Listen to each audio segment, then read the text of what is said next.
become a lifetime scout, an Eagle Scout. And that's the experience that we want for African American kids. So make no pun about it. We want to see more African American kids in scouting. So we need your heart, your interest. We need money, absolutely. And we need volunteers and a place for our kids to be if they're going to progress through the entire scouting process. So I just wanted to say that in case anyone else is going to have to leave before we get to the program. This is Nathan Williams. I am a Legal Shield Independent Associate for 16 years. I work with a nationwide network of attorneys to give people access to the legal system that they might have not normally had. We do employee benefits for the city, Eskenazi, a lot of local companies and all across the nation. But I started, I'm the charter rep for Boy Scout Troop 123, and I also work with Troop 959. 12 years ago, I live off 38th and Sherman. I saw a huge problem going on in our community with a lot of young men not doing the right thing, and all you got to do is cut on the TV every day to know exactly what I'm talking about. And I said, wow, there must be something that we can do to make a difference in this program and with these kids. And it takes that reaching out and making a commitment to make that happen. And I was a Boy Scout when I was young. And I said, what about the Boy Scout program? Do we have one in our neighborhood? I went to the community organization we had, and they said, no, Nate, we don't have one. We need somebody to make a commitment. Do you know anybody? So I had to be that person. So I literally went out and knocked doors and started Troop 123. And I'm proud of that troop and what we've been able to do. One of my best friends started Troop 959 that these young men sit here with today. As a result of the last 12 years, we have created 4 Eagle Scouts. 3 of them are not here. 3 of them are not here today. 4 of them are not here today because they all in school somewhere doing something and making it happen. So that's a testament to what we're doing. But we got 3 Life Scouts here today that are working on their Eagle projects and should be Eagle 2 of them, at least 3 of them before the year's out. So we're real proud of these boys and where they're going and what they're doing. And I know everybody will just make a commitment to reach out and touch these boys and make a difference. This is the program that can make that happen. Anytime you got some kids in the street thinking that somebody in the street care about them more than somebody in their own house, we got a problem. And you have got an opportunity to change it. If we get involved in this program, and we make a commitment financially and physically if you're able to do that. Thank you.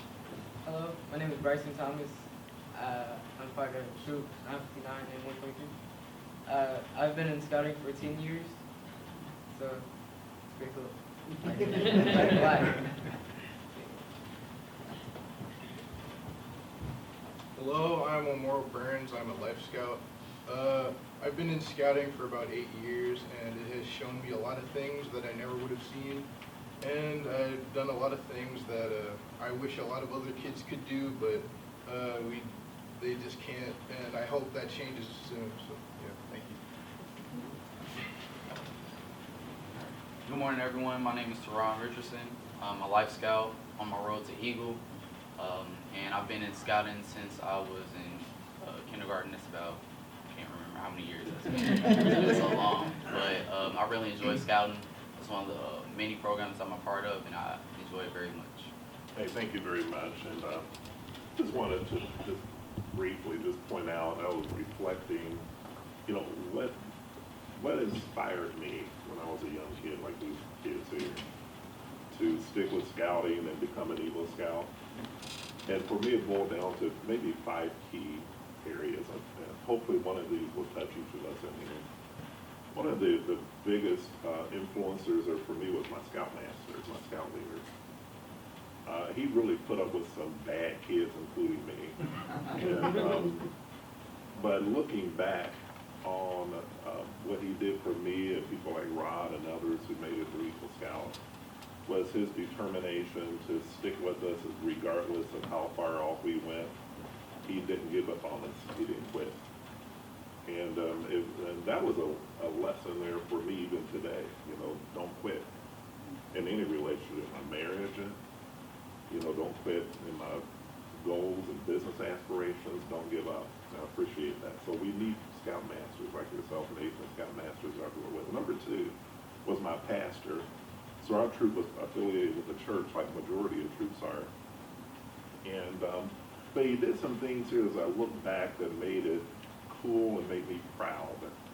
Right? He would recognize the scouts on a Sunday. We got certain levels of certain merit badges, especially Eagle Scout. I mean, it was like a huge thing going before the congregation, and those things made me proud. It made others to say, hey, man, I want that level of recognition, and I like that support from a pastor. So I appreciate my pastor back in the day who really took a strong stance for scouting, and it really makes an impact on our young people here when you see a person that you respect and admire like a pastor, to really encourage and push that. Number three, here is where a lot of us could fit in here, is just the other, I'm gonna call it volunteers. I remember there was a few folks that wasn't there every week at the Scout troop meetings, but they would come in occasionally. And you'd be surprised as I look back, a few of those gentlemen, business leaders, business owners like some of us in here, just coming in and taking the time out to participate in an activity. Or go to a campsite. You may not even stay overnight, just go there a few hours and being able to relate to just a few of them, right? And that's one of the things that inspired me to be an engineer. That was one of the guys that came out and I was able to kind of relate to him. It's like, man, I want to be like him. He wasn't even a scout, but he took time out to be around us. Right, and that had a major impact there on me. Number four is fellow scouts. I mean, I have to admit, I don't know if I would wanted to have stuck with it if I didn't have friends in scouting.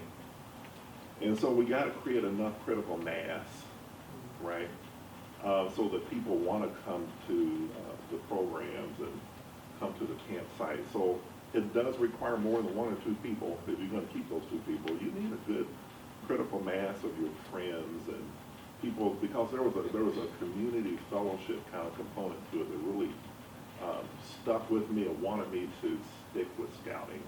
Then last but not least is my parents. Now, I have to admit, there was some times I did not want to go on a camping trip. I looked at the weather report and thought it was going to be raining and storming. I was like, man, I don't want to go on that trip. I'm a tough guy, but I may not have been the toughest. I like 5-star hotels. Like, okay, you know what I mean? So I was one of those kids, I didn't really want to go on that camping trip, but my parents said, hey, boy, get out of here. Pack up that bag and get out, right? You're going. And I'm glad that I did, because it created a toughness that I still have here today. I can get through the storms. We can make it through. I remember one of the worst ones, Rod, you may remember it. There was one of those downtown camping trips. I think a tornado went through us. It was horrible. Tent flying off, and it was just bad. I think some of the parents were really kind of worried. I know I was worried at that point in time. I was drenching. It was miserable, but the sun came up, right? We got through it, and looking back, I'm so glad, that our scoutmaster just kept us there and didn't retreat and go back into the, hotel or the church or